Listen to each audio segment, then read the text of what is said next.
ಎಲ್ರಿಗೂ ನಮಸ್ಕಾರ, ಶುಭ ದಿನ. PUC ಅಟ್ ಪರೀಕ್ಷೆ ಸೈನ್ಸ್ ಯೂಟ್ಯೂಬ್ ಚಾನಲ್ಗೆ ನಿಮ್ಮೆಲ್ಲರಿಗೂ ಆತ್ಮೀಯವಾದ ಸ್ವಾಗತ.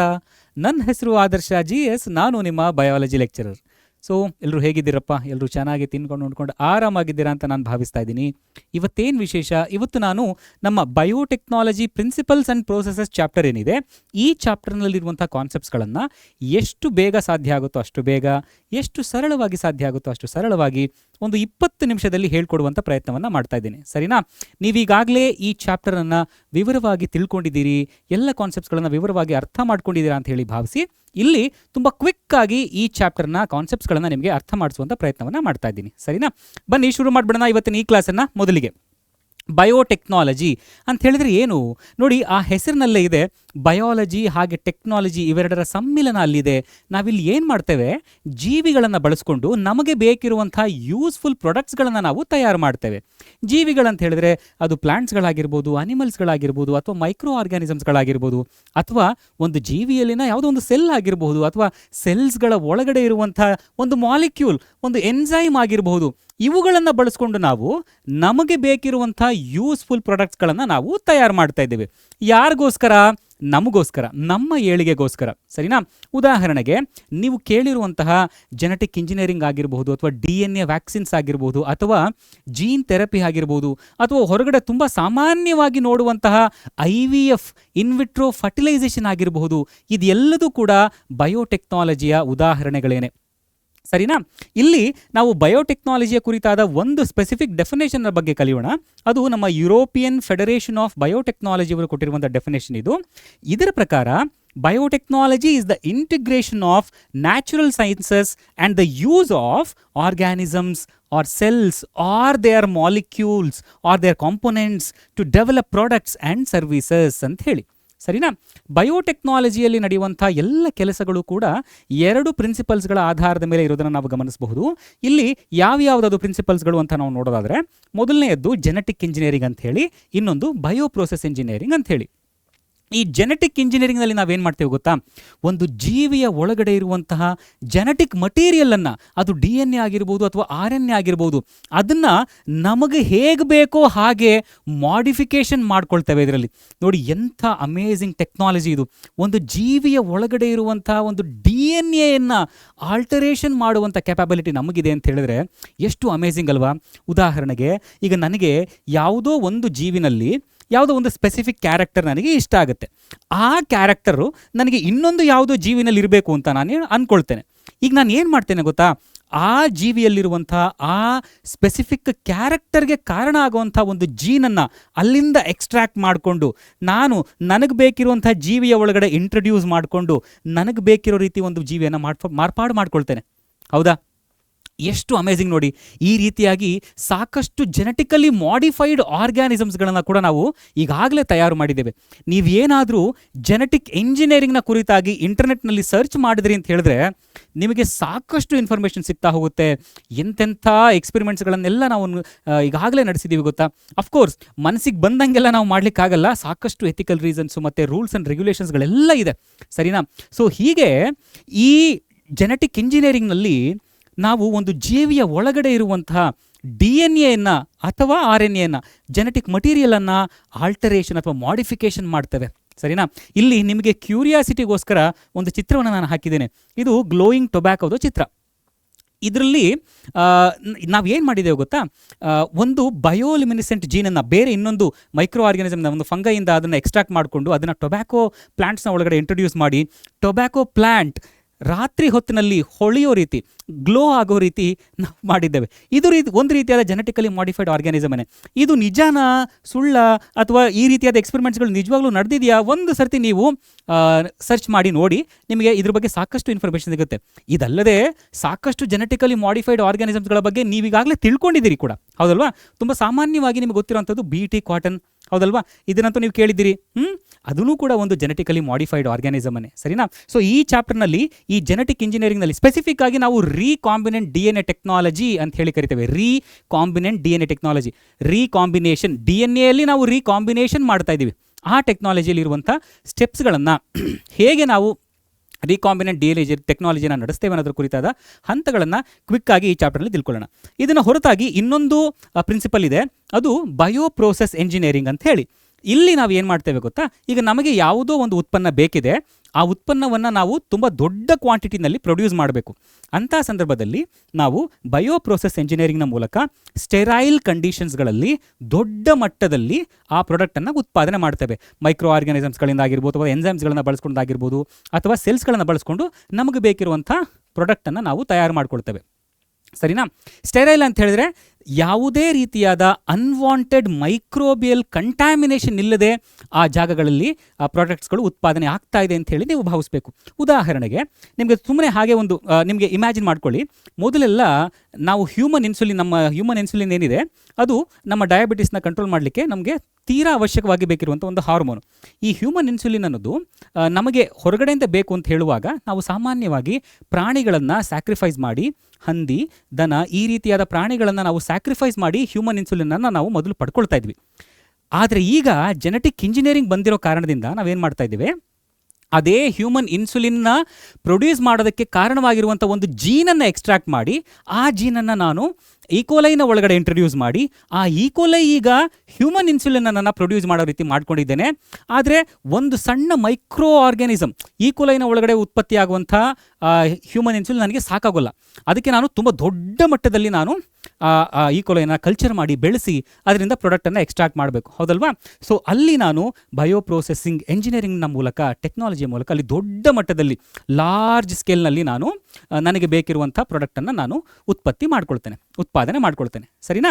ಇದರ ಜೊತೆಗೆ ಈಗ ನಮಗೆ ರೀಕಾಂಬಿನೆಂಟ್ DNA ಟೆಕ್ನಾಲಜಿನಲ್ಲಿ ನಾವು ಬಳಸುವಂಥ ಒಂದಷ್ಟು ಟೂಲ್ಸ್ಗಳ ಬಗ್ಗೆ ತಿಳ್ಕೊಳ್ಳೋಣ. ಸರಿನಾ? ಆ ರೀಕಾಂಬಿನೆಂಟ್ DNA ಟೆಕ್ನಾಲಜಿಯನ್ನು ನಡೆಸೋದಕ್ಕೆ, ರೀಕಾಂಬಿನೆಂಟ್ DNA ಟೆಕ್ನಾಲಜಿಯಲ್ಲಿ ನಾವು ಸಾಮಾನ್ಯವಾಗಿ ಬಳಸುವಂಥ ಸಲಕರಣೆಗಳು, ಅದರ ಟೂಲ್ಸ್ಗಳು ಅಂತ ಹೇಳಿ ನೀವು ಭಾವಿಸ್ಬೋದು. ಸರಿನಾ? ಯಾವ ಟೂಲ್ಸ್ಗಳನ್ನು ಬಳಸ್ತೇವೆ? ರಿಸ್ಟ್ರಿಕ್ಷನ್ ಎನ್ಸೈಮ್ಸ್ಗಳನ್ನು ಬಳಸ್ತೇವೆ, ಲೈಗೇಸಸ್ಗಳನ್ನು ಬಳಸ್ತೇವೆ, ಪಾಲಿಮರೈಸಸ್ಗಳನ್ನು ಬಳಸ್ತೇವೆ, ಕ್ಲೋನಿಂಗ್ ವೆಕ್ಟಾರ್ಸ್ಗಳ ಅವಶ್ಯಕತೆ ನಮಗಿದೆ, ಹೋಸ್ಟ್ಗಳ ಅವಶ್ಯಕತೆ ನಮಗಿದೆ. ಇವೆಲ್ಲದರ ಬಗ್ಗೆ ವಿವರವಾಗಿ ನೀವು ಈಗಾಗಲೇ ತಿಳ್ಕೊಂಡಿದ್ದೀರಿ ಅಂತ ಹೇಳಿ ನಾನು ಭಾವಿಸ್ತೀನಿ. ಇಲ್ಲಿ ಕ್ವಿಕ್ ಆಗಿ ನಿಮಗೊಂದು ಐಡಿಯಾ ಕೊಟ್ಬಿಡ್ತೀನಿ. ನೋಡಿ, ಈ ರಿಸ್ಟ್ರಿಕ್ಷನ್ ಎನ್ಸೈಮ್ಸ್ಗಳೇನಿದೆಯಲ್ಲ, ಈ ರಿಸ್ಟ್ರಿಕ್ಷನ್ ಎನ್ಸೈಮ್ಸ್ಗಳು ಸಾಮಾನ್ಯವಾಗಿ ನ್ಯಾಚುರಲ್ ಆಗಿ ಬ್ಯಾಕ್ಟೀರಿಯಾಗಳಲ್ಲಿ ಕಂಡುಬರುವಂಥ ಎನ್ಸೈಮ್ಸ್ಗಳು. ಇವುಗಳ ಕ್ಯಾರೆಕ್ಟರಿಸ್ಟಿಕ್ ಫೀಚರ್ ಏನು ಗೊತ್ತಾ? ಇವು ಸಾಮಾನ್ಯವಾಗಿ DNA ಒಂದು ಸ್ಪೆಸಿಫಿಕ್ ಲೊಕೇಶನಲ್ಲಿ ಕಟ್ ಮಾಡುವಂಥ ಎಬಿಲಿಟಿಯನ್ನು ಹೊಂದಿರುತ್ತವೆ. ಸರಿನಾ? ಹಾಗಾಗಿ ನಾವು ಇವುಗಳನ್ನು ಮಾಲಿಕ್ಯುಲಾರ್ ಸಿಸರ್ಸ್ಗಳು ಅಂತ ಹೇಳಿ ಕರಿತೇವೆ. ಇವು ನಮಗೆ ತೀರಾ ಅವಶ್ಯಕವಾಗಿ ಬೇಕಾಗುತ್ತೆ. ಈಗ ನಮಗೆ ಯಾವುದೋ ಒಂದು ಫಾರಿನ್ DNA ಕಟ್ ಮಾಡಲಿಕ್ಕೆ, ಅಥವಾ ಹೋಸ್ಟ್ ಅಥವಾ ವೆಕ್ಟಾರ್ನಲ್ಲಿ ನಾವು ಸ್ಪೆಸಿಫಿಕ್ ಲೊಕೇಶನಲ್ಲಿ DNA ಕಟ್ ಮಾಡಲಿಕ್ಕೆ ನಮಗೆ ಈ ರಿಸ್ಟ್ರಿಕ್ಷನ್ ಎನ್ಸೈಮ್ಸ್ಗಳ ಅವಶ್ಯಕತೆ ಇದೆ. ಸರಿನಾ? ಉದಾಹರಣೆಗೆ EcoR1 ಆಗಿರಬಹುದು, HIND3 ಆಗಿರಬಹುದು, ಇವೆಲ್ಲದರ ಅಬ್ರಿವೇಷನ್ಸ್ ಅಥವಾ ಮೀನಿಂಗ್ ಏನು ಅಂತ ಹೇಳಿ ನೀವು ಈಗಾಗಲೇ ತಿಳ್ಕೊಂಡಿದ್ದೀರಿ ಅಲ್ವಾ? ಇವೆಲ್ಲ ಈಕೋಲೈ ಅಂದರೆ, ಈಗ EcoR1 ಅಂತ ಹೇಳಿದ್ರೆ ಅದು ಈಕೋಲೈಯಿಂದ ಎಕ್ಸ್ಟ್ರಾಕ್ಟ್ ಮಾಡ್ಕೊಂಡಿರುವಂಥ ಮೊದಲನೇ ಸ್ಟ್ರೇನ್, ಅದು ಮೊದಲನೇ ಎನ್ಸೈಮ್ ಅದು ಅಂತ ಹೇಳಿ ನಿಮಗೆ ಗೊತ್ತಿದೆ, ಹೌದಲ್ವಾ? ಅದೇ ರೀತಿ ಈಗ 2 DNA ಫ್ರಾಗ್ಮೆಂಟ್ಸ್ಗಳಿದೆ. ಆ 2 DNA ಫ್ರಾಗ್ಮೆಂಟ್ಸ್ಗಳನ್ನು ಜಾಯಿನ್ ಮಾಡಲಿಕ್ಕೆ ಕೂಡ ನನಗೊಂದು ಎನ್ಸೈಮ್ ಬೇಕು. ಅದನ್ನು ನಾವೀಗ ಲೈಗೇಸಸ್ಗಳು ಅಂತ ಹೇಳಿ ಕರಿತಾ ಇದ್ದೇವೆ. ಸರಿನಾ? ಇವುಗಳ ಕೆಪಾಬಿಲಿಟಿ ಏನು? ಇವು 2 DNA ಸ್ಟ್ಯಾಂಡ್ಸ್ಗಳನ್ನು ಜಾಯಿನ್ ಮಾಡಿಸುತ್ತೆ, ಜೋಡಣೆ ಮಾಡುತ್ತೆ, ಅಥವಾ ಅಂಟಿಸುವಂಥ ಕೆಲಸವನ್ನು ಮಾಡುತ್ತವೆ. ಉದಾಹರಣೆಗೆ DNA ಲೈಗೇಸ್. ಸರಿನಾ? ಹಾಗೆ ಪಾಲಿಮರೈಸಸ್ಗಳು ಅಂತ ಹೇಳಿ ಕರೆಯುವಂಥ ಈ ಎನ್ಸೈಮ್ಸ್ಗಳು ಇವು ಏನು ಮಾಡುತ್ತವೆ ಗೊತ್ತಾ? ಕಾಂಪ್ಲಿಮೆಂಟರಿ DNA ಮಾಲಿಕ್ಯೂಲನ್ನು ಅಥವಾ DNA ಮಾಲಿಕ್ಯೂಲ್ ಅಥವಾ RNA ಮಾಲಿಕ್ಯೂಲನ್ನು ಸಿಂಥಸೈಸ್ ಮಾಡಲಿಕ್ಕೆ ಸಹಾಯ ಮಾಡುತ್ತವೆ. ಈಗ ನಮಗೆ ನೀವು ರೆಪ್ಲಿಕೇಶನಲ್ಲಿ ಕೂಡ ಕಲ್ತ್ಕೊಂಡಿದ್ದೀರಿ ಅಲ್ವಾ? ಒಂದು ಪೇರೆಂಟ್ ಸ್ಟ್ಯಾಂಡ್ ಇದೆ, ಆ ಪೇರೆಂಟ್ ಸ್ಟ್ಯಾಂಡ್ಗೆ ಕಾಂಪ್ಲಿಮೆಂಟರಿ ಸ್ಟ್ಯಾಂಡನ್ನು ಸಿಂಥಸೈಸ್ ಮಾಡಲಿಕ್ಕೆ ಯಾವ ಎನ್ಸೈಮ್ ಸಹಾಯ ಮಾಡುತ್ತೆ? ಪಾಲಿಮರೇಸ್ ಎನ್ಸೈಮ್ ಸಹಾಯ ಮಾಡುತ್ತೆ, ಹೌದಲ್ವಾ? ಈ ಪಾಲಿಮರೇಸ್ ಎನ್ಸೈಮ್ಸ್ಗಳು ಕೂಡ DNA ಆಂಪ್ಲಿಫೈ ಮಾಡಲಿಕ್ಕೆ ನಮಗೆ ಸಹಾಯ ಮಾಡುತ್ತವೆ. ಅವುಗಳು ಕೂಡ ನಮಗೆ ಇಲ್ಲಿ ಮುಖ್ಯವಾಗಿ ಬೇಕಾಗುತ್ತೆ. DNA ಪಾಲಿಮರೇಸ್ 3 ಆಗಿರ್ಬೋದು, ಅಥವಾ ಟಾಕ್ ಪಾಲಿಮರೇಸ್ ಅಂತ ಹೇಳಿ ನೀವು PCR ಕಲ್ತ್ಕೊಂಡಿದ್ದೀರಿ, ಹೌದಲ್ವಾ? ಅದರ ಜೊತೆಗೆ ಕ್ಲೋನಿಂಗ್ ವೆಕ್ಟಾರ್ಸ್ಗಳ ಅವಶ್ಯಕತೆ ನಮಗಿದೆ. ಈ ಕ್ಲೋನಿಂಗ್ ವೆಕ್ಟಾರ್ಸ್ಗಳಂದರೆ ಏನು ನೋಡಿ? ಈಗ ನನಗೆ ಯಾವುದೋ ಒಂದು ಫಾರಿನ್ DNA, ನಾನು ಯಾವುದೋ ಒಂದು ಜೀನ್ ಆಫ್ ಇಂಟ್ರೆಸ್ಟನ್ನು ಅಥವಾ ಫಾರಿನ್ DNA ನಾನು ಎಕ್ಸ್ಟ್ರಾಕ್ಟ್ ಮಾಡ್ಕೊಂಡಿದ್ದೀನಿ. ಅದನ್ನು ನಾನು ಯಾವುದೋ ಒಂದು ಹೋಸ್ಟ್ ಸೆಲ್ನ ಒಳಗಡೆ ಹಾಕಬೇಕು. ಹಾಗೆ ಹಾಕಲಿಕ್ಕೆ ಡೈರೆಕ್ಟಾಗಿ ನನಗೆ ಹಾಕ್ಲಿಕ್ಕೆ ಸಾಧ್ಯ ಇಲ್ಲಲ್ಲ. ಹಾಗಾಗಿ ನಾನು ಇದನ್ನು ಏನು ಮಾಡ್ತೇನೆ, ಈ ಫಾರಿನ್ DNA ನಾನು ಮೊದಲು ಒಂದು ವೆಕ್ಟಾರ್ನ ಒಳಗಡೆ ಹಾಕ್ತೇನೆ, ಒಂದು ವೆಹಿಕಲ್ನ ಒಳಗಡೆ ಹಾಕ್ತೇನೆ. ಸೊ ಈ ವೆಹಿಕಲ್ ಏನಿದೆ ಇದು ಫಾರಿನ್ DNA ಹೋಸ್ಟ್ ಜೀನೋಮ್ನ ಒಳಗಡೆಗೆ, ಅಂದರೆ ಹೋಸ್ಟ್ ಸೆಲ್ನ ಒಳಗಡೆ ತೆಗೆದುಕೊಂಡು ಹೋಗುವಂಥ ಕೆಲಸವನ್ನು ಮಾಡ್ತಾ ಇದೆ, ಕ್ಯಾರಿಯರ್ ಆಗಿ ಕೆಲಸ ಮಾಡ್ತಾ ಇದೆ. ಹಾಗಾಗಿನೇ ನಾವು ಇದನ್ನು ವೆಕ್ಟಾರ್ ಅಂತ ಹೇಳಿ ಕರಿತೇವೆ. ಯಾಕೆ ಕ್ಲೋನಿಂಗ್ ವೆಕ್ಟಾರ್ ಅಂತ ಹೇಳಿ ಕರಿತೇವೆ ಅಂತ ಹೇಳಿದ್ರೆ, ಈ ವೆಕ್ಟಾರ್ಸ್ಗಳು ಸಾಮಾನ್ಯವಾಗಿ ಇಂಡಿಪೆಂಡೆಂಟ್ ಆಗಿ ರೆಪ್ಲಿಕೇಟ್ ಆಗುವಂಥ ಶಕ್ತಿಯನ್ನು ಹೊಂದಿರುತ್ತವೆ. ಸರಿನಾ, ಕ್ಲೋನ್ಸ್ಗಳನ್ನು ಪ್ರೊಡ್ಯೂಸ್ ಮಾಡುವಂಥ ಶಕ್ತಿಗಳನ್ನು ಹೊಂದಿರುತ್ತೆ. ಹಾಗಾಗಿ ನಾವು ಇವುಗಳನ್ನು ಕ್ಲೋನಿಂಗ್ ವೆಕ್ಟಾರ್ ಅಂತ ಹೇಳಿ ಕರಿತೇವೆ. ಸೊ ಈ ವೆಹಿಕಲ್ ಏನಕ್ಕೆ ಅವಶ್ಯಕವಾಗಿ ಬೇಕಾಗಿದೆ ನಮಗೆ? ಆ ಫಾರಿನ್ DNA ನಮ್ಮ ಹೋಸ್ಟ್ ಸೆಲ್ನ ಒಳಗಡೆ ತೆಗೆದುಕೊಂಡು ಹೋಗೋದಕ್ಕೆ ಈ ಕ್ಲೋನಿಂಗ್ ವೆಕ್ಟಾರ್ಸ್ಗಳ ಅವಶ್ಯಕತೆ ನಮಗಿದೆ. ಸರಿನಾ, ಉದಾಹರಣೆಗೆ ಪ್ಲಾಸ್ಮಿಡ್ಸ್ಗಳು, ಬ್ಯಾಕ್ಟೀರಿಯೋಫೇಜಸ್ಗಳು ಇವೆಲ್ಲವೂ ನಾವು ವೆಕ್ಟಾರ್ಸ್ಗಳಾಗಿ ರೀಕಾಂಬಿನೆಂಟ್ DNA ಟೆಕ್ನಾಲಜಿಯಲ್ಲಿ ಬಳಸ್ತೇವೆ. One of the example is PBr322 ಪ್ಲಾಸ್ಮಿಡ್ಸ್ಗಳಿಗೆ ಉದಾಹರಣೆಯಾಗಿ. ಹಾಗೆ ಕಾಂಪಿಟೆಂಟ್ ಹೋಸ್ಟ್ಗಳ ಅವಶ್ಯಕತೆ ಕೂಡ ಇದೆ. ಇಲ್ಲಿ ಈಗ ನನ್ನ ಹತ್ರ ಈಗ ಫಾರಿನ್ DNA ಇದೆ, ಹಾಗೆ ರೀಕಾಂಬಿನೆಂಟ್ ವೆಕ್ಟಾರ್ ಕೂಡ ಇದೆ, ಅಂದರೆ ಕ್ಲೋನಿಂಗ್ ವೆಕ್ಟಾರ್ ಕೂಡ ಇದೆ. ಅದರ ಒಳಗಡೆ ನಾನೀಗ ಫಾರಿನ್ DNA ಇಂಟ್ರೊಡ್ಯೂಸ್ ಮಾಡ್ಕೊಂಡಿದ್ದೀನಿ. ನನ್ನ ಹತ್ರ ಈಗ ಒಂದು ರೀಕಾಂಬಿನೆಂಟ್ DNA ರೆಡಿ ಆಗಿದೆ. ಆದರೆ ಅದನ್ನು ರಿಸೀವ್ ಮಾಡ್ಕೊಳ್ಳೋದಕ್ಕೆ ಹೋಸ್ಟ್ ಸೆಲ್ ಇಲ್ಲ, ಕಾಂಪಿಟೆಂಟ್ ಹೋಸ್ಟ್ ಸೆಲ್ ಇಲ್ಲ ಅಂತ ಹೇಳಿದ್ರೆ ನನ್ನ ಪ್ರಾಡಕ್ಟ್ ಉತ್ಪತ್ತಿ ಆಗುತ್ತಾ? ಇಲ್ಲ. ಸೊ ಇಲ್ಲಿ ಆ ರೀಕಾಂಬಿನೆಂಟ್ DNA ಅಥವಾ ಫಾರಿನ್ DNA ಅಕ್ಸೆಪ್ಟ್ ಮಾಡೋದಕ್ಕೆ ಕೂಡ ಹೋಸ್ಟ್ ಸೆಲ್ಸ್ಗಳ ಅವಶ್ಯಕತೆ ಇದೆ. ಸಾಮಾನ್ಯವಾಗಿ ನಾವು ಬ್ಯಾಕ್ಟೀರಿಯಾಗಳ ಮೂಲಕ ಸಾಕಷ್ಟು ಉತ್ಪನ್ನಗಳನ್ನು ಪಡ್ಕೊಳ್ತೇವೆ. ಈಗ ಉದಾಹರಣೆಗೆ ನೋಡಿ, ಇಲ್ಲಿ ಈಕೋಲೈಯನ್ನು ಕೂಡ ನಾವು ಒಂದು ಹೋಸ್ಟ್ ಆಗಿ, ಕಾಂಪಿಟೆಂಟ್ ಹೋಸ್ಟ್ ಆಗಿ, ಅಂದರೆ ಫಾರಿನ್ DNA ರಿಸೀವ್ ಮಾಡಿಕೊಂಡು ಅದರ ಕ್ಯಾರೆಕ್ಟರ್ಸನ್ನು ಎಕ್ಸ್ಪ್ರೆಸ್ ಮಾಡುವಂಥ ಕೆಪಾಬಿಲಿಟಿ ಇರುವಂಥ ಹೋಸ್ಟ್ ಸೆಲ್ಗೆ ನಾವು ಕಾಂಪಿಟೆಂಟ್ ಹೋಸ್ಟ್ ಅಂತ ಹೇಳಿ ಕರಿತೇವೆ. ಈಗ ನಾನು ಆ ಫಾರಿನ್ DNA ರಿಸೀವ್ ಮಾಡ್ಕೊಳ್ಳೋಕ್ಕೆ ತಯಾರಿಲ್ಲ ಅಂತ ಹೇಳಿದ್ರೆ ನಾನು ಇನ್ಕಾಂಪಿಟೆಂಟ್ ಹೋಸ್ಟ್. ನಮಗೆ ಆ ಥರದ ಹೋಸ್ಟ್ ಬೇಡ, ಫಾರಿನ್ DNA ರಿಸೀವ್ ಮಾಡ್ಕೊಳ್ಳುವಂತಹ ಹೋಸ್ಟ್ ಬೇಕು. ಆ ರೀತಿಯಾದ ಕಾಂಪಿಟೆಂಟ್ ಹೋಸ್ಟ್ಗಳ ಅವಶ್ಯಕತೆ ಕೂಡ ರೀಕಾಂಬಿನೆಂಟ್ DNA ಟೆಕ್ನಾಲಜಿನಲ್ಲಿ ಇದೆ. ಸರಿನಾ? ಸೊ ಈಗ ರೀಕಾಂಬಿನೆಂಟ್ DNA ಟೆಕ್ನಾಲಜಿಯಲ್ಲಿ ಇರುವಂಥ ಸ್ಟೆಪ್ಸ್ಗಳನ್ನು ನಾವು ಈಗ ಅರ್ಥ ಮಾಡ್ಕೊಳ್ತಾ ಹೋಗ್ಬಿಡೋಣ. ಸರಿನಾ? ನಿಮ್ಮ ಎಕ್ಸಾಮ್ನಲ್ಲೂ ಕೂಡ ರೀಕಾಂಬಿನೆಂಟ್ DNA ಟೆಕ್ನಾಲಜಿಯ ಪ್ರೋಸೆಸ್ಸನ್ನು ಎಕ್ಸ್ಪ್ಲೈನ್ ಮಾಡಿ ಅಂತ ಏನಾದರೂ ಕೇಳಿದ್ರೆ ಈ ಒಂದು ಚಿತ್ರವನ್ನು ನೀವು ಬರೆದು ಅದರ ಸ್ಟೆಪ್ಸ್ಗಳನ್ನು ಎಕ್ಸ್ಪ್ಲೈನ್ ಮಾಡ್ತಾ ಹೋಗ್ಬೋದು. ಸರಿನಾ? ಬೇಸ್ಡ್ ಆನ್ ಮಾರ್ಕ್ಸ್, ನಿಮ್ಮ ಎಷ್ಟು ಅಂಕಗಳಿಗೆ ಕೇಳಿದ್ರೆ ಅನ್ನೋದ್ರ ಆಧಾರದ ಮೇಲೆ ನೀವು ಇದನ್ನು ಬರೀಬಹುದು. ಸರಿನಾ? ಈಗ ರೀಕಾಂಬಿನೆಂಟ್ DNA ಟೆಕ್ನಾಲಜಿಯಲ್ಲಿ ಇರುವಂಥ ಪ್ರೋಸೆಸ್ಗಳ ಬಗ್ಗೆ ನಾವು ಅರ್ಥ ಮಾಡ್ಕೊಳ್ತಾ ಹೋಗೋಣ. ಮೊದಲನೇ ಸ್ಟೆಪ್, ನಾವು ಯಾವುದೇ ಒಂದು ಪ್ರಾಡಕ್ಟನ್ನು ತಯಾರು ಮಾಡಬೇಕು ಅಂತ ಹೇಳಿದ್ರೆ ಮೊದಲು ಅಲ್ಲಿ ನಮಗೆ ನಾವು ಏನು ಮಾಡ್ತಾ ಇದ್ದೀವಿ ಇಲ್ಲಿ ಜೆನೆಟಿಕ್ ಇಂಜಿನಿಯರಿಂಗ್ನಲ್ಲಿ, ರೀಕಾಂಬಿನೆಂಟ್ DNA ಟೆಕ್ನಾಲಜಿನಲ್ಲಿ DNA ಆಲ್ಟರೇಷನ್ ಮಾಡ್ತಾ ಇದ್ದೀವಲ್ವಾ. ಹಾಗಾಗಿ ಮೊದಲು DNA ನಾವು ಐಸೋಲೇಟ್ ಮಾಡ್ಕೊಳ್ಬೇಕು ಯಾವುದಾದ್ರೂ ಒಂದು ಜೀವಿಯಿಂದ, ಹೌದಲ್ವಾ? ಮೊದಲು ಜೀವಿಗಳಿಂದ DNA ನಾವು ಐಸೋಲೇಟ್ ಮಾಡ್ಕೊಳ್ಬೇಕು. ಸೊ ಮೊದಲನೇ ಸ್ಟೆಪ್ ಏನಪ್ಪ?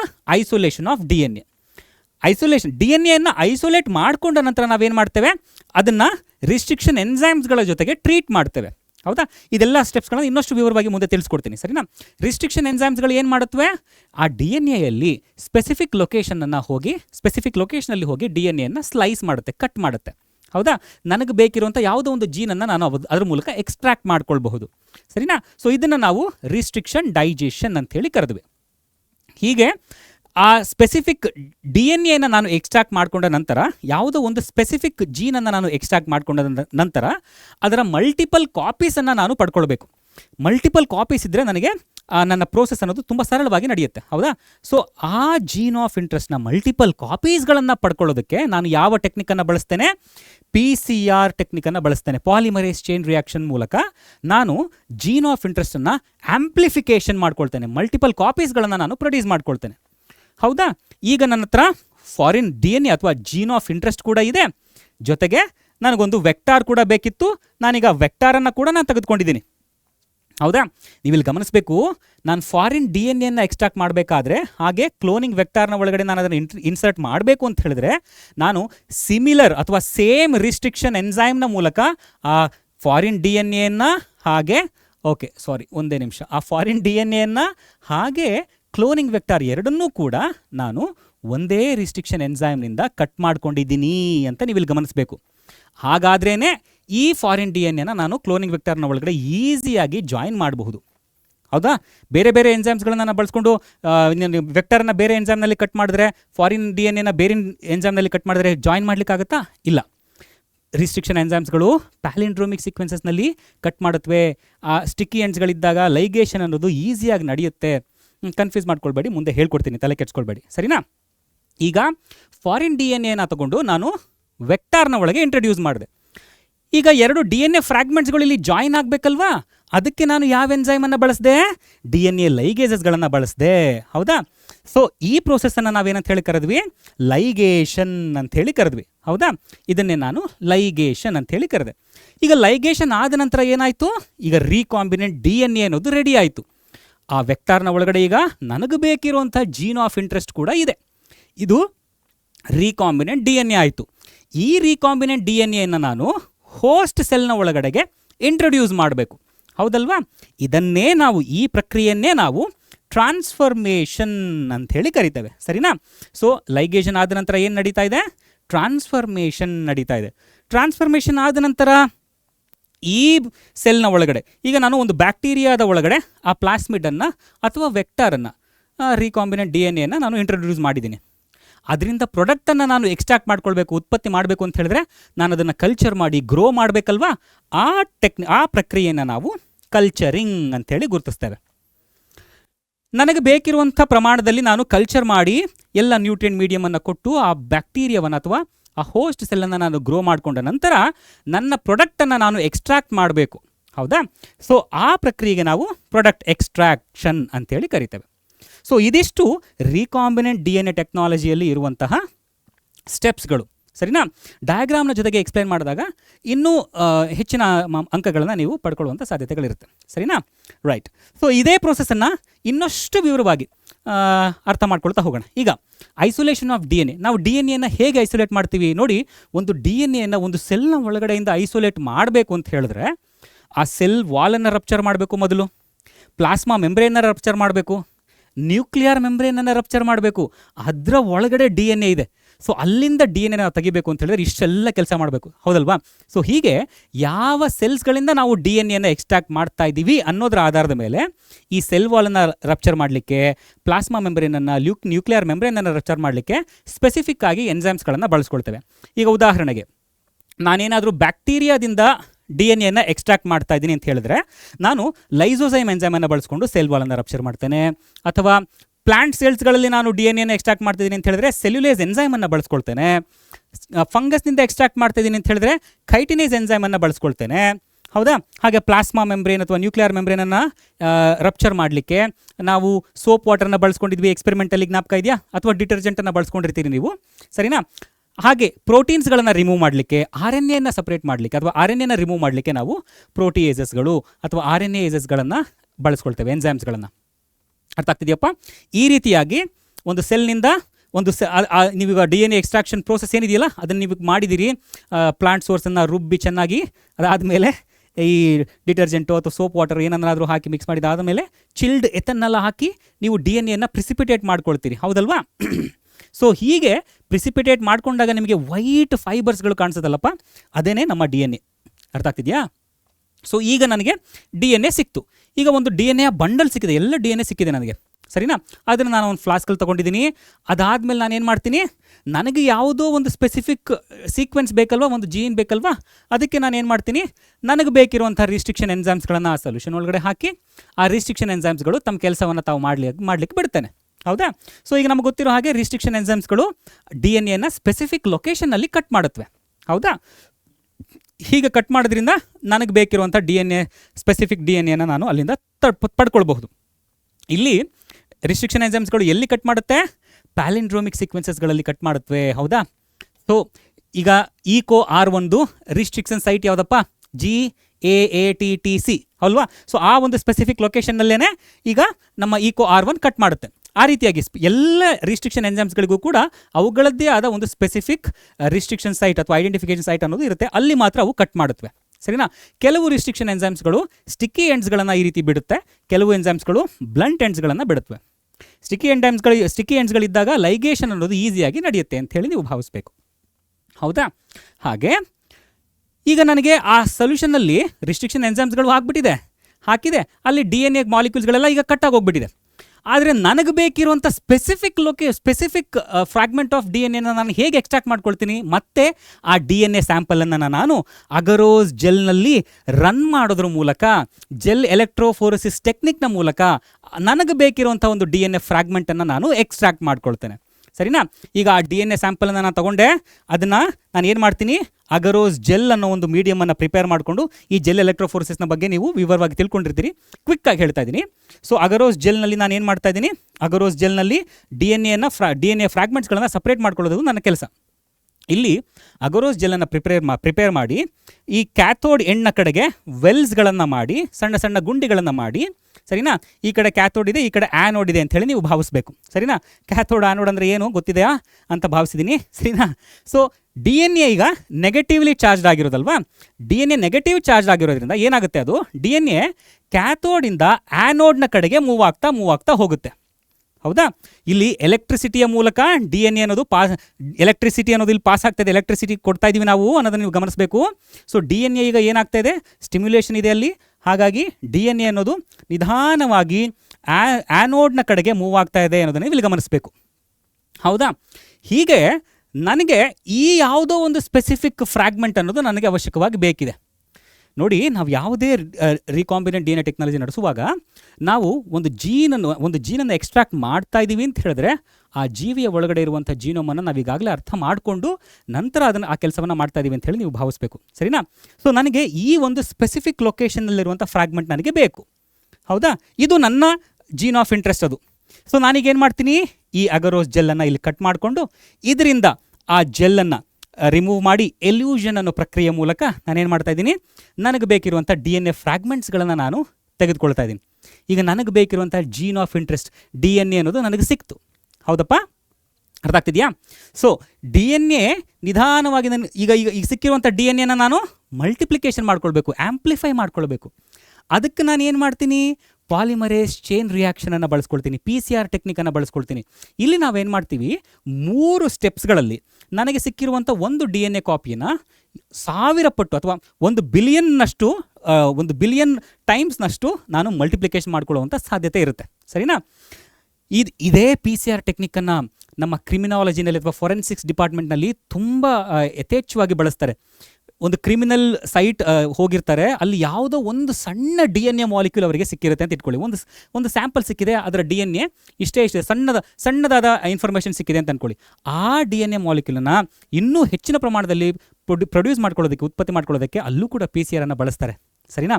ಸೊ ಇಲ್ಲಿ ಏನು ಮಾಡ್ತಾ ಇದ್ದೀವಿ, ಈಗ ನಮಗೆ ಒಂದು specific D N A stand ಸಿಕ್ಕಿದೆ. ನಮಗೆ ಗೊತ್ತಿರೋ ಹಾಗೆ D N A stand double stand ಅಲ್ವಾ. ಡಬಲ್ ಸ್ಟ್ಯಾಂಡರ್ಡ್ ಅಂದರೆ D N A molecule is double standard molecule. So ಈಗ ನಾವೇನು ಮಾಡ್ತೇವೆ, ಅದರ ಮಲ್ಟಿಪಲ್ ಕಾಪೀಸ್ಗಳನ್ನು ಪಡ್ಕೊಳ್ಳೋದಕ್ಕೆ 3 ಸ್ಟೆಪ್ಸ್ಗಳಲ್ಲಿ ಆ ಡಿ ಎನ್ ಎನ್ನು ಮಲ್ಟಿಪಲ್ ಕಾಪೀಸ್ನ ಪಡ್ಕೊಳ್ತೇವೆ. ಮೊದಲು ಆ double standard D N A ಮಾಲಿಕ್ಯೂಲನ್ನು ಹೀಟ್ ಮಾಡಿ single standard D N A molecule ಆಗೋ ರೀತಿ ನೋಡ್ಕೊಳ್ತೇವೆ. ಹೀಟ್ ಮಾಡಿದ್ರಿಂದ ಏನಾಯಿತು, ಹೈಡ್ರೋಜನ್ ಬಾಂಡ್ಸ್ಗಳೆಲ್ಲ ಬ್ರೇಕ್ ಆಗಿ ನಿಧಾನವಾಗಿ ಇಲ್ಲಿ single standard molecule double standard D N A molecule ಈಗ single standard D N A molecule ಆಗಿ ಬದಲಾಯಿತು. ಇದೇ ಸ್ಟೆಪ್ಪನ್ನು ನಾವು ಡಿನ್ಯಾಚುರೇಷನ್ ಅಂತ ಹೇಳಿ ಕರೆದ್ವಿ. ನೆಕ್ಸ್ಟ್ ನಾವೇನು ಮಾಡ್ತೀವಿ, ಕೆಮಿಕಲಿ ಸಿಂಥಸೈಸ್ಡ್ ಆಲಿಗೋನ್ಯೂಕ್ಲಿಯೋಟೈಡ್ಸ್ ಅಥವಾ ಪ್ರೈಮರ್ಸ್ಗಳು ಅಂಥೇಳಿ ಕರಿತೇವೆ. ಈ ಪ್ರೈಮರ್ಸ್ಗಳನ್ನು ಬಳಸ್ಕೊಂಡು ನಾವು ಕಾಂಪ್ಲಿಮೆಂಟರಿ ಬೇಸ್ ಪೇರ್ಗೆ ಅಟ್ಯಾಚ್ ಆಗೋ ರೀತಿ ನಾವು ನೋಡ್ಕೊಳ್ತೇವೆ. ಸರಿನಾ. ಈಗ ಇಲ್ಲಿ ಎ ಟಿ ಇತ್ತು ಅಂತ ಹೇಳಿದ್ರೆ ಮೇಲ್ಗಡೆ ಸ್ಟ್ಯಾಂಡ್ನಲ್ಲಿ ಕೆಳಗಡೆ ಸ್ಟ್ಯಾಂಡ್ನಲ್ಲಿ ಏನು ಬರಬೇಕು, ಟಿ ಎ ಬರಬೇಕಲ್ವಾ. ಈ ರೀತಿಯಾಗಿ ಕಾಂಪ್ಲಿಮೆಂಟರಿ ಬೇಸ್ ಪೇರ್ಸ್ಗಳು ಆ್ಯಡ್ ಮಾಡೋದಕ್ಕೆ ಸಹಾಯ ಆಗೋ ರೀತಿ ಪ್ರೈಮರ್ಸ್ಗಳನ್ನು ನಾವು ಸಿಂಥಸೈಸ್ ಮಾಡಿಕೊಂಡು ಅವುಗಳನ್ನು ಇಲ್ಲಿ ಆ ಡಿ ಎನ್ ಎ ಸಿಂಥಸಿಸ್ ಶುರುವಾಗೋದಕ್ಕೆ ಸ್ಟಾರ್ಟಿಂಗ್ ಸೈಟ್ಗಳಾಗಿ ಬಳಸ್ಕೊಳ್ತಾ ಇದ್ದೀವಿ. ಸರಿನಾ. ಈ ಪ್ರಕ್ರಿಯೆಯನ್ನು ನಾವು ಅನೀಲಿಂಗ್ ಅಂತ ಹೇಳಿ ಕರೆದ್ವಿ. ಪ್ರೈಮರ್ಸ್ಗಳನ್ನು ಈಗ ಇಂಟ್ರೊಡ್ಯೂಸ್ ಮಾಡಿದ್ವಿ. ಆ single standard D N A ಮಾಲಿಕ್ಯೂಲ್ನ ಕಾಂಪ್ಲಿಮೆಂಟರಿ ಸ್ಟ್ಯಾಂಡ್ಸ್ಗಳಿಗೆ ಈ ಪ್ರೈಮರ್ಸ್ಗಳಿಗೆ ಹೋಗಿ ಬೈಂಡ್ ಆಯಿತು. ಈ ಪ್ರೈಮರ್ಸ್ಗಳೇನೆ ಡಿ ಎನ್ ಎ ಸಿಂಥಸಿಸ್ ಆಗೋದಕ್ಕೆ ಸ್ಟಾರ್ಟಿಂಗ್ ಪಾಯಿಂಟ್ಗಳಾಗಿ ಕೆಲಸ ಮಾಡುತ್ತವೆ. ಅದಾದ ನಂತರ ನಾವೇನು ಮಾಡ್ತೀವಿ, ಡಿ ಎನ್ ಎ ಪಾಲಿಮರೇಸ್ ಎನ್ಸೈಮ್ಸ್ಗಳನ್ನು ಬಳಸ್ಕೊಳ್ತೀವಿ. ಇಲ್ಲಿ ಸ್ಪೆಸಿಫಿಕ್ ಆಗಿ ಟಾಕ್ ಪಾಲಿಮರೇಸ್ ಎನ್ಸೈಮನ್ನು ನಾವು ಬಳಸ್ಕೊಳ್ತಾ ಇದ್ದೀವಿ. ಇದು ಒಂದು ಥರ್ಮೋಸ್ಟೇಬಲ್ ಪಾಲಿಮರೇಸ್ ಎನ್ಸೈಮ್, ಅಂದರೆ ಹೀಟ್ ರೆಸಿಸ್ಟೆನ್ಸ್ನ ಹೊಂದಿದೆ ಅಂತ ಹೇಳಿ. ಸರಿನಾ. ಈ ಟಾಕ್ ಪಾಲಿಮರೇಸನ್ನು ನಾವು ಥರ್ಮಸ್ ಅಕ್ವಾಟಿಕಸ್ ಅಂತ ಹೇಳಿ ಕರೆಯುವಂಥ ಒಂದು ಬ್ಯಾಕ್ಟೀರಿಯಂನಿಂದ ಎಕ್ಸ್ಟ್ರಾಕ್ಟ್ ಮಾಡ್ಕೊಂಡಿದ್ದೀವಿ. ಸರಿನಾ. ಸೊ ಈ ಪಾಲಿಮರೇಸ್ ಎನ್ಸೈಮ್ ಏನು ಮಾಡುತ್ತೆ, ಆ ಕಾಂಪ್ಲಿಮೆಂಟರಿ ಬೇಸ್ ಪೇರ್ಸ್ಗಳು ಸಿಂಥಸೈಸ್ ಆಗೋ ರೀತಿ ನೋಡ್ಕೊಳ್ಳುತ್ತೆ. ಹೌದಾ. ಸೊ ಈಗ ಪ್ರೈಮರ್ಸ್ಗಳು ಶುರು ಮಾಡಿದಂಥ ಪಾಯಿಂಟ್ನಿಂದ ಕಾಂಪ್ಲಿಮೆಂಟರಿ ಬೇಸ್ ಪೇರ್ಸ್ಗಳು ಸಿಂಥಸೈಸ್ ಆಗ್ತಾ ಹೋಗುತ್ತವೆ. ಈ ರೀತಿಯಾಗಿ ಈ single standard D N A ಮಾಲಿಕ್ಯೂಲ್ಸ್ಗಳಿಗೆ ಈಗ double standard D N A molecule ಆಗಿಬಿಡುತ್ತೆ. ಸೊ ಹೀಗೆ ಈ ಪ್ರಕ್ರಿಯೆಯನ್ನು ನಾವು ಎಕ್ಸ್ಟೆನ್ಷನ್ ಅಂತೇಳಿ ಗುರುತಿಸಿದ್ವಿ. ಹೀಗೆ ಒಂದು ಸೈಕಲ್ನಲ್ಲಿ 3 ಸ್ಟೆಪ್ಸ್ಗಳು ನಡೆಯೋದ್ರ ಮೂಲಕ ಒಟ್ಟಾರೆಯಾಗಿ ಒಂದು 30 ಸೈಕಲ್ ನಡೆದರೆ ನಮಗೆ ಏನಾಗುತ್ತೆ, 1 ಬಿಲಿಯನ್ನಷ್ಟು ಮಲ್ಟಿಪಲ್ ಕಾಪೀಸ್ಗಳು ನಮಗೆ ಸಿಕ್ಕಾಗುತ್ತೆ. ಸರಿನಾ. ಸೊ ಈಗ ನಮಗೆ ಜೀನ್ ಆಫ್ ಇಂಟ್ರೆಸ್ಟು ಕೂಡ ರೆಡಿ ಇದೆ. ನಾನೀಗಾಗಲೇ ವೆಕ್ಟರನ್ನು ಕೂಡ ರೆಡಿ ಮಾಡಿ ಇಟ್ಕೊಂಡಿದ್ದೀನಿ ಅಂತ ಹೇಳಿ ನೀವು ಭಾವಿಸ್ಬೇಕು. ಹೌದಾ. ಈಗ ಜೀನ್ ಆಫ್ ಇಂಟ್ರೆಸ್ಟನ್ನು ನಾನು ಏನು ಮಾಡ್ತೀನಿ, ಕ್ಲೋನಿಂಗ್ ವೆಕ್ಟಾರ್ನ ಒಳಗಡೆ ಇಂಟ್ರೊಡ್ಯೂಸ್ ಮಾಡ್ತೀನಿ. ನಿಮಗೆ ಕ್ಲೋನಿಂಗ್ ವೆಕ್ಟಾರ್ಸ್ಗಳದ್ದು ಕ್ಯಾರೆಕ್ಟರ್ ಫೀಚರ್ಸ್ಗಳು ಈಗಾಗಲೇ ಗೊತ್ತಿರಬೇಕು. ಕ್ಲೋನಿಂಗ್ ವೆಕ್ಟಾರನ್ನು ನಾವು ಯಾವಾಗಲೂ ಕ್ಲೋನಿಂಗ್ ವೆಕ್ಟಾರನ್ನು ನಾವು ಚೂಸ್ ಮಾಡ್ಕೊಳ್ಬೇಕು ಅಂತ ಹೇಳಿದ್ರೆ ಅದರಲ್ಲಿ ಒಂದಷ್ಟು ಕ್ಯಾರೆಕ್ಟರ್ ಫೀಚರ್ಸ್ಗಳು ಇರಬೇಕು. ಅದರಲ್ಲಿ ಆರಿಜಿನ್ ಸೈಟ್ ಆಫ್ ಆರಿ ಇರಬೇಕು, ಅಥವಾ ತನ್ನಷ್ಟಕ್ಕೆ ತಾನು ಇಂಡಿಪೆಂಡೆಂಟ್ ಆಗಿ ರೆಪ್ಲಿಕೇಟ್ ಆಗುವಂತಹ ಕೆಪಾಬಿಲಿಟಿಯನ್ನು ಅದು ಹೊಂದಿರಬೇಕು. ಮಲ್ಟಿಪಲ್ ಕ್ಲೋನಿಂಗ್ ಸೈಟ್ಸ್ಗಳು, ಸಾಕಷ್ಟು ರಿಸ್ಟ್ರಿಕ್ಷನ್ ಸೈಟ್ಸ್ಗಳು ಅಥವಾ ಫಾರಿನ್ DNA ಇನ್ಸರ್ಟ್ ಮಾಡಲಿಕ್ಕೆ ಸಾಕಷ್ಟು ಜಾಗಗಳು ಅದರಲ್ಲಿ ಇರಬೇಕು. ಹಾಗೆ ಸೆಲೆಕ್ಟಬಲ್ ಮಾರ್ಕರ್ಸ್ಗಳು ಇರಬೇಕು. ಈಗ ನಾನು ರೀಕಾಂಬಿನೆಂಟ್ ಅಥವಾ ಫಾರಿನ್ DNA ನಾನು ಇಂಟ್ರೊಡ್ಯೂಸ್ ಮಾಡಿದ್ದೀನಿ ಅಂತ ಹೇಳಿದ್ರೆ ಅದು ಆಗಿದೆಯೋ ಇಲ್ವೋ ಅಂತ ಹೇಳಿ ನಾನು ಸೆಲೆಕ್ಟ್ ಮಾಡ್ಕೊಳ್ಳೋದಕ್ಕೆ ಈ ಪ್ಲಾಸ್ಮಿಡ್ನ ಒಳಗಡೆ ಅಥವಾ ಈ ವೆಕ್ಟಾರ್ನ ಒಳಗಡೆ ರೀಕಾಂಬಿನೆಂಟ್ DNA ಅಥವಾ ಫಾರಿನ್ DNA ಅದರೊಳಗಡೆ ಇದೆಯೋ ಇಲ್ವೋ ಅಂತ ಹೇಳಿ ಐಡೆಂಟಿಫೈ ಮಾಡ್ಕೊಳ್ಳೋದಕ್ಕೆ ಸಹಾಯ ಆಗೋ ರೀತಿ ಸೆಲೆಕ್ಟಬಲ್ ಮಾರ್ಕರ್ಸ್ಗಳು ಅದರಲ್ಲಿ ಇರಬೇಕು. ಉದಾಹರಣೆಗೆ ಆ್ಯಂಟಿಬಯೋಟಿಕ್ ರೆಸಿಸ್ಟೆನ್ಸ್ ಜೀನ್ಸ್ಗಳಿರುತ್ತವೆ ಪ್ಲಾಸ್ಮಿಡ್ಸ್ಗಳಲ್ಲಿರುವಂಥ ಆಂಪಿಸಿಲಿನ್ ರೆಸಿಸ್ಟೆನ್ಸ್ ಜೀನ್ ಆಗಿರ್ಬೋದು, ಟೆಟ್ರಾಸೈಕ್ಲಿನ್ ರೆಸಿಸ್ಟೆನ್ಸ್ ಜೀನ್ ಆಗಿರ್ಬೋದು, ಇವೆಲ್ಲವುಗಳು ಕೂಡ ಸೆಲೆಕ್ಟಬಲ್ ಮಾರ್ಕರ್ಸ್ಗಳಾಗಿ ಕೆಲಸ ಮಾಡುತ್ತವೆ. ಸೊ ಹೀಗೆ ಈಗ ನಾನು ಫಾರಿನ್ DNA ನಾನು ವೆಕ್ಟಾರ್ನ ಒಳಗಡೆ ಹಾಕಿದ್ದೀನಿ, ಅದು ಹೋಗಿದೆಯೋ ಇಲ್ವೋ ಅಂತ ಹೇಳಿ ಐಡೆಂಟಿಫೈ ಮಾಡ್ಕೊಳ್ಳೋದಕ್ಕೂ ಕೂಡ ಒಂದಷ್ಟು ಟೆಕ್ನಿಕ್ಸ್ಗಳಿದೆ. ಅದರಲ್ಲಿ ಒಂದು ಬ್ಲೂ ವೈಟ್ ಸ್ಕ್ರೀನಿಂಗ್ ಮೆಥಡ್ ಅಂತ ಹೇಳಿ, ಇದ್ರ ಬಗ್ಗೆ ನೀವು ವಿವರವಾಗಿ ತಿಳ್ಕೊಂಡಿದ್ದೀರಿ. ಇನ್ನಷ್ಟು ವಿವರವಾಗಿ ನೀವು ಇನ್ನೊಮ್ಮೆ ನೋಡ್ತಾ ಹೋಗಿ, ಸರಿನಾ? ನಾನು ಇಲ್ಲಿ ಕ್ವಿಕ್ಕಾಗಿ ಹೇಳ್ತಾ ಇದ್ದೀನಿ. ಆ ಟ್ರಾನ್ಸ್ಫಾರ್ಮೇಷನ್ ಅನ್ನೋದು ಫಾರಿನ್ DNA ಅನ್ನೋದು ವೆಕ್ಟಾರ್ನ ಒಳಗಡೆ ಸೇರ್ಕೊಂಡಿದೆಯೋ ಇಲ್ವೋ ಅಂತ ಹೇಳಿ ಐಡೆಂಟಿಫೈ ಮಾಡೋದಕ್ಕೂ ಕೂಡ ನಮಗೆ ಈ ಸೆಲೆಕ್ಟಬಲ್ ಮಾರ್ಕರ್ಸ್ಗಳು ಸಹಾಯ ಮಾಡ್ತಾ ಇದೆ, ಸರಿನಪ್ಪ? ಸೊ ಪ್ಲಾಸ್ಮಿಡ್ಸು, ಬ್ಯಾಕ್ಟೀರಿಯೋಫೇಜಸ್ಗಳನ್ನು ನಾವು ವೆಕ್ಟಾರ್ಸ್ಗಳಾಗಿ ಬಳಸ್ತೇವೆ. ಇದರ ಜೊತೆಗೆ ಸಾಕಷ್ಟು ಬೇರೆ ಇನ್ನೊಂದಷ್ಟು ವೆಕ್ಟಾರ್ಸ್ಗಳನ್ನು ಕೂಡ ನಾವು ಬಳಸ್ಕೊಳ್ತೇವೆ, ಹೌದಾ? ಈಗ ವೆಕ್ಟಾರ್ನ ಒಳಗಡೆ ನಾನು ಫಾರಿನ್ DNA ಇಂಟ್ರೊಡ್ಯೂಸ್ ಮಾಡಿದ್ದಾಗಿದೆ. ಈಗ ರೀಕಾಂಬಿನೆಂಟ್ DNA ರೆಡಿಯಾಗಿದೆ. ಅದನ್ನು ನಾನು ಹೋಸ್ಟ್ ಸೆಲ್ನ ಒಳಗಡೆ ಹಾಕಬೇಕು. ಅದನ್ನು ಹಾಕೋದಕ್ಕೂ ಕೂಡ ಸಾಕಷ್ಟು ಟೆಕ್ನಿಕ್ಸ್ಗಳಿದೆ. ಸುಮ್ಮನೆ ಹೋಸ್ಟ್ ಸೆಲ್ಲು ರೀಕಾಂಬಿನೆಂಟ್ DNA ತನ್ನಷ್ಟಕ್ಕೆ ತಾನು ಒಳಗಡೆ ತಗೊಳ್ಳೋದಿಲ್ಲ ಅಲ್ವಾ? ಯಾಕಂತ ಹೇಳಿದ್ರೆ ಈಗ ಹೋಸ್ಟ್ ಸೆಲ್ ಇದೆ ಅಂತ ಅಂದ್ಕೊಳ್ಳಿ, ಹೋಸ್ಟ್ ಸೆಲ್ನ ಪ್ಲಾಸ್ಮಾ ಮೆಂಬ್ರೇನ್ ಇದೆಯಲ್ಲಪ್ಪ, ಅದು ಹೈಡ್ರೋಫೋಬಿಕ್ ಇನ್ ನೇಚರ್. ನಮ್ಮ DNA ಏನಿದೆ, ಈಗ ರೀಕಾಂಬಿನೆಂಟ್ DNA ಏನಿದೆ, ಅದು ಹೈಡ್ರೋಫಿಲಿಕ್ ಇನ್ ನೇಚರ್, ಒಂದು ರೀತಿ ಕಾಂಟ್ರಾಸ್ಟ್ ನೇಚರ್ ಆಯ್ತಲ್ವಾ? ಒಳಗಡೆ ಅಕ್ಸೆಪ್ಟ್ ಮಾಡ್ಕೊಳ್ಳೋದಿಲ್ಲ, ಹೌದಾ? ಯಾವ ಸೆಲ್ನು ನ್ಯಾಚುರಲ್ ಆಗಿ ಇನ್ನೊಂದು ಫಾರಿನ್ ಜೀನನ್ನು ತನ್ನಷ್ಟಕ್ಕೆ ತಾನೇ ನ್ಯಾಚುರಲ್ ಆಗಿ ಒಳಗಡೆ ಅಕ್ಸೆಪ್ಟ್ ಮಾಡ್ಕೊಳ್ಳೋದಿಲ್ಲ. ಅಂಥ ಸಂದರ್ಭದಲ್ಲಿ ನಾವು ಏನು ಮಾಡ್ತೇವೆ, ಈ ಹೋಸ್ಟ್ ಸೆಲ್ನ ಕಾಂಪಿಟೆನ್ಸಿಯನ್ನು ರಿಸೀವ್ ಮಾಡ್ಕೊಳ್ಳೋಂಥ ಶಕ್ತಿಯನ್ನು ಹೆಚ್ಚು ಮಾಡಲಿಕ್ಕೆ ನಾವೇನು ಮಾಡ್ತೇವೆ, ಒಂದಷ್ಟು ಎಲಿಮೆಂಟ್ಸ್ಗಳು, ಕ್ಯಾಲ್ಶಿಯಂ ಆಗಿರ್ಬೋದು, ಈ ರೀತಿಯಾದ ಎಲಿಮೆಂಟ್ಸ್ಗಳ ಮೂಲಕ ಆ ಹೋಸ್ಟ್ ಸೆಲ್ನ ಕಾಂಪಿಟೆನ್ಸಿಯನ್ನು, ಫಾರಿನ್ DNA ಅಕ್ಸೆಪ್ಟ್ ಮಾಡ್ಕೊಳ್ಳುವಂಥ ಎಬಿಲಿಟಿಯನ್ನು ಜಾಸ್ತಿ ಮಾಡ್ತೇವೆ. ಅಥವಾ ಹೀಟ್ ಶಾಕ್ ಕೊಡೋದ್ರ ಮೂಲಕ, ಸರಿನಾ? ಈಗ ನನ್ನ ಹತ್ರ ಸೊಲ್ಯೂಷನ್ ಇದೆ, ಅಲ್ಲಿ ರೀಕಾಂಬಿನೆಂಟ್ ವೆಕ್ಟಾರ್ ಕೂಡ ಇದೆ, ರೀಕಾಂಬಿನೆಂಟ್ DNA ಇದೆ, ಹೋಸ್ಟ್ ಸೆಲ್ ಇದೆ. ಅವೆರಡನ್ನ ತಣ್ಣನೆಯಾದ ಒಂದು ಜಾಗದಲ್ಲಿಟ್ಟು ನಂತರ ಹೀಟ್ ಮಾಡಿ, ನಂತರ ಮತ್ತೆ ತಣ್ಣಗೆ ಮಾಡಿ, ಕ್ವಿಕ್ಕಾಗಿ ಹೀಟ್ ಶಾಕ್ ಕೊಡೋದ್ರ ಮೂಲಕ ಫೋರ್ಸ್ಫುಲ್ಲಾಗಿ ಹೋಸ್ಟ್ ಸೆಲ್ ತನ್ನೊಳಗಡೆ ರೀಕಾಂಬಿನೆಂಟ್ DNA ತೆಗೆದುಕೊಳ್ಳೋ ರೀತಿ ನಾನು ಮಾಡ್ತೇನೆ, ಹೌದಾ? ಅಥವಾ ನಾನು ಅನಿಮಲ್ ಸೆಲ್ ಕಲ್ಚರ್ ನಡೆಸ್ತಾ ಇದ್ದೀನಿ, ಅನಿಮಲ್ ಸೆಲ್ಸ್ಗಳ ಜೊತೆ ನಾನು ಕೆಲಸ ಮಾಡ್ತಾ ಇದ್ದೀನಿ ಅಂತ ಹೇಳುವಾಗ ಈಗ ಸಣ್ಣದಾದ ಮೈಕ್ರೋ ನೀಡಲ್ಸ್ಗಳ ಮೂಲಕ ನಾನು ರೀಕಾಂಬಿನೆಂಟ್ DNA ಆ ಅನಿಮಲ್ ಸೆಲ್ನ ಒಳಗಡೆ ಇಂಟ್ರೊಡ್ಯೂಸ್ ಮಾಡುವಂಥ ಕೆಲಸವನ್ನು ಮಾಡ್ಬೋದು. ಇದನ್ನು ನಾವು ಮೈಕ್ರೋ ಇಂಜೆಕ್ಷನ್ ಅಂತ ಹೇಳಿ ಕರಿತೇವೆ. ಇನ್ನೂ ಕೆಲವು ಸಂದರ್ಭಗಳಲ್ಲಿ ಪ್ಲಾಂಟ್ಸ್ಗಳಿಗೆ ನಾನು ಏನಾದರೂ ಜೀನನ್ನು ಇಂಟ್ರೊಡ್ಯೂಸ್ ಮಾಡ್ತಾ ಇದ್ದೀನಿ ಅಂತ ಅಂದ್ಕೊಳ್ಳಿ. ಅಂಥ ಸಂದರ್ಭದಲ್ಲಿ ನಾನು ಪ್ಲಾಂಟ್ ಸೆಲ್ನ ಒಳಗಡೆ ಜೀನನ್ನು ಇಂಟ್ರೊಡ್ಯೂಸ್ ಮಾಡಲಿಕ್ಕೆ, ರೀಕಾಂಬಿನೆಂಟ್ DNA ಇಂಟ್ರೊಡ್ಯೂಸ್ ಮಾಡಲಿಕ್ಕೆ ಜೀನ್ ಗನ್ ಮೆಥಡನ್ನು ಬಳಸ್ತೇನೆ. ಬಯೋಲಿಸ್ಟಿಕ್ಸ್ ಅಂತ ಹೇಳಿ ಕರಿತೇವೆ, ಸರಿನಾ? ಇದರಲ್ಲಿ ಇನ್ನೂ ಏನಾದರೂ ಬಳಸ್ತೇವಾ ನೋಡಿ, ಕಮೆಂಟ್ ಮಾಡ್ತಾ ಹೋಗಿ, ಹುಡುಕ್ತಾ ಹೋಗಿ. ಯಾವುದಾದ್ರು ಎಲಿಮೆಂಟ್ಸ್ಗಳು ಅಲ್ಲಿ ಏನಾದರೂ ಬರ್ತಾವಾ ಯೋಚನೆ ಮಾಡಿ, ಸರಿನಾ? ಗೋಲ್ಡ್, ಸಿಲ್ವರ್ ಏನಾದರೂ ಬಳಸ್ತೀವಾ ಇಲ್ಲಿ? ನನಗೆ ಗೊತ್ತಿಲ್ಲ, ನೋಡಿ ಕಮೆಂಟ್ ಮಾಡಿ, ವೆಯ್ಟ್ ಮಾಡ್ತಾ ಇರ್ತೀನಿ. ಇದರ ಜೊತೆಗೆ ಇನ್ನೂ ಕೆಲವು ಸಂದರ್ಭಗಳಲ್ಲಿ ಕೆಲವು ಮೈಕ್ರೋ ಆರ್ಗ್ಯಾನಿಸಮ್ಸ್ಗಳು ನ್ಯಾಚುರಲ್ ಆಗಿ ಪ್ಲಾಂಟ್ಸ್ಗೆ, ಅನಿಮಲ್ ಸೆಲ್ಗೆ ಇನ್ಫೆಕ್ಟ್ ಮಾಡುವಂಥ ಶಕ್ತಿಯನ್ನು ಹೊಂದಿರುತ್ತೆ. ಅಂಥ ಮೈಕ್ರೋ ಆರ್ಗ್ಯಾನಿಸಮ್ಸ್ಗಳನ್ನು ತಗೊಂಡು ನಾವು ಅದರ ಪ್ಯಾಥೋಜೆನಿಸಿಟಿಯನ್ನು ರೆಡ್ಯೂಸ್ ಮಾಡಿ, ಡಿಸ್ಆರ್ಮ್ ಮಾಡಿ ಅಂತ ಹೇಳಿದ್ರೆ ರೋಗ ಉಂಟು ಮಾಡುವಂಥ ಕೆಪಾಬಿಲಿಟಿಯನ್ನು ನಾವು ಕಡಿಮೆ ಮಾಡಿ ಅವುಗಳನ್ನು ನಾವು ವೆಕ್ಟಾರ್ಸ್ಗಳಾಗಿ ಬಳಸ್ಕೊಳ್ತೇವೆ, ಸರಿನಾ? ಉದಾಹರಣೆಗೆ ನೋಡಿ, ಆಗ್ರೋಬ್ಯಾಕ್ಟೀರಿಯಂ ಅಂತ ಹೇಳಿ ಕರೆಯುವಂಥ ಈ ಬ್ಯಾಕ್ಟೀರಿಯಮನ್ನು ನಾವು ಪ್ಲಾಂಟ್ಸ್ಗಳಲ್ಲಿ ವೆಕ್ಟಾರ್ ಆಗಿ ಬಳಸ್ತೇವೆ.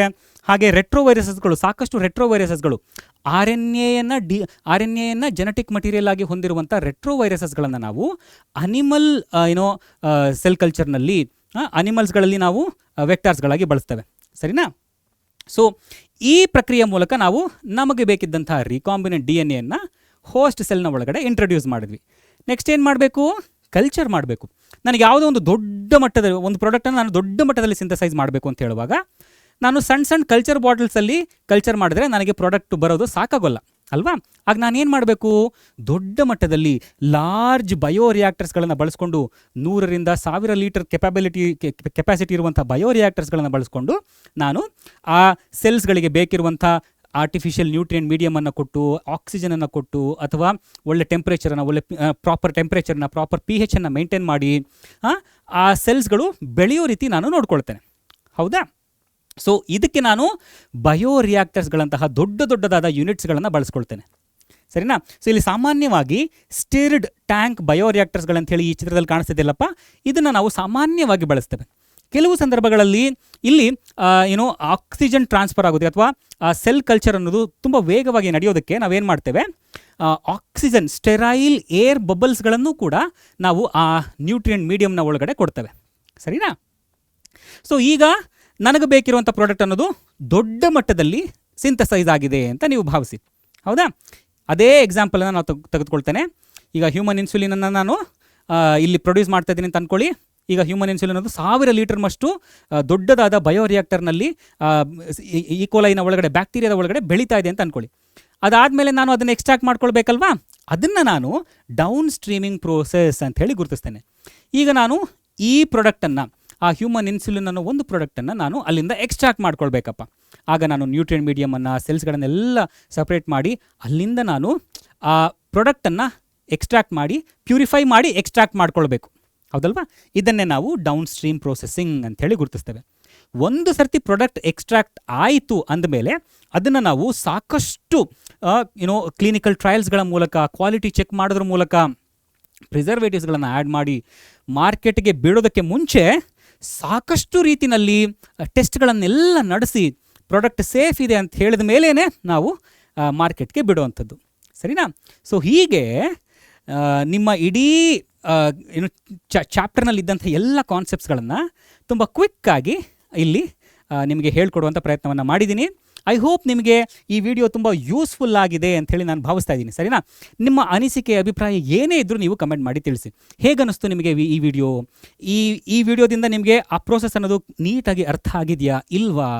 ಅಥವಾ ಬೇರೆ ಇನ್ನೇನಾದರೂ ಡೌಟ್ಸ್ಗಳಿದೆಯಾ ಅನ್ನೋದನ್ನು ಕೂಡ ನೀವು ಕಮೆಂಟ್ ಮಾಡಿ ತಿಳಿಸಿ. ಅಥವಾ ಮುಂದಿನ ದಿನಗಳಲ್ಲಿ ಯಾವುದಾದ್ರೂ ಒಂದು ಸ್ಪೆಸಿಫಿಕ್ ಕಾನ್ಸೆಪ್ಟ್ನ ಮೇಲೆ ನಾನು ವಿಡಿಯೋ ಮಾಡಬೇಕು ಅಂತ ಹೇಳಿದ್ರೆ ಅದನ್ನು ಕೂಡ ನೀವು ಕಮೆಂಟ್ ಮಾಡಿ ತಿಳಿಸಿ. ಸರಿನಾ? ಐ ಹೋಪ್ ಇವತ್ತು ನಾನು ಡಿಸ್ಕಸ್ ಮಾಡಿರುವಂಥ ಈ ಎಲ್ಲ ಅಂಶಗಳಿಂದ ನೀವು ರೀಕಾಂಬಿನೆಂಟ್ DNA ಟೆಕ್ನಾಲಜಿ ಹೇಗೆ ನಡೆಯುತ್ತೆ, ಬಯೋಟೆಕ್ನಾಲಜಿನಲ್ಲಿರುವಂಥ ಪ್ರಿನ್ಸಿಪಲ್ಸ್ಗಳು ಏನು ಅನ್ನೋದನ್ನು ಕ್ವಿಕ್ಕಾಗಿ ಅರ್ಥ ಮಾಡ್ಕೊಂಡಿದ್ದೀರಾ ಅಂಥೇಳಿ ನಾನು ಭಾವಿಸ್ತಾ ಇದ್ದೀನಿ. ಸರಿನಾ? ಮುಂದಿನ ವಿಡಿಯೋದಲ್ಲಿ ಮತ್ತೆ ನಿಮ್ಮನ್ನು ಭೇಟಿಯಾಗ್ತೀನಿ ಇನ್ನೊಂದಷ್ಟು ಹೊಸ ವಿಷಯಗಳೊಂದಿಗೆ, ಇನ್ನೊಂದಷ್ಟು ಹೊಸ ಕಾನ್ಸೆಪ್ಟ್ಸ್ಗಳೊಂದಿಗೆ. ನಿಮಗೇನಾದರೂ ಕಮೆಂಟ್ಸ್ ಇದ್ದರೆ, ನಿಮಗೇನಾದರೂ ಡೌಟ್ಸ್ಗಳಿದ್ರೆ ಅದನ್ನು ಕೂಡ ಮರಿದೇ ಕಮೆಂಟ್ ಮಾಡಿಪ್ಪ, ವೆಯ್ಟ್ ಮಾಡ್ತಾ ಇರ್ತೀನಿ. ಸರಿನಾ? ಸೊ ಮುಂದಿನ ವಿಡಿಯೋದಲ್ಲಿ ಮತ್ತೆ ಭೇಟಿ ಆಗೋಣ. ಅಲ್ಲಿವರೆಗೂ ನೀವೇನು ಮಾಡ್ತಾ ಇರಬೇಕು? ಚೆನ್ನಾಗಿ ತಿನ್ಕೊಂಡು ನೋಡ್ಕೊಂಡು ಆರಾಮಾಗಿರಬೇಕು, ಚೆನ್ನಾಗಿ ಆಟ ಆಡಬೇಕು, ಚೆನ್ನಾಗಿ ಊಟ ಮಾಡಬೇಕು, ಚೆನ್ನಾಗಿ ನಿದ್ದೆನೂ ಮಾಡಬೇಕು. ನಿದ್ದೆ ತುಂಬ ಇಂಪಾರ್ಟೆಂಟ್. ಜೊತೆಗೆ ಕಾಲೇಜ್ ಹೋಗೋದನ್ನು ಮರಿಬಾರ್ದು. ಟೈಮ್ ಸಿಕ್ಕಾಗೆಲ್ಲ ರಿವೈಸ್ ಮಾಡ್ತಾ ಇರಬೇಕು. ಎಲ್ಲ ಕೂಡ ಇಂಪಾರ್ಟೆಂಟ್ ಆಗುತ್ತೆ. ಹೌದಾ? Take care. ಬಾಯ್.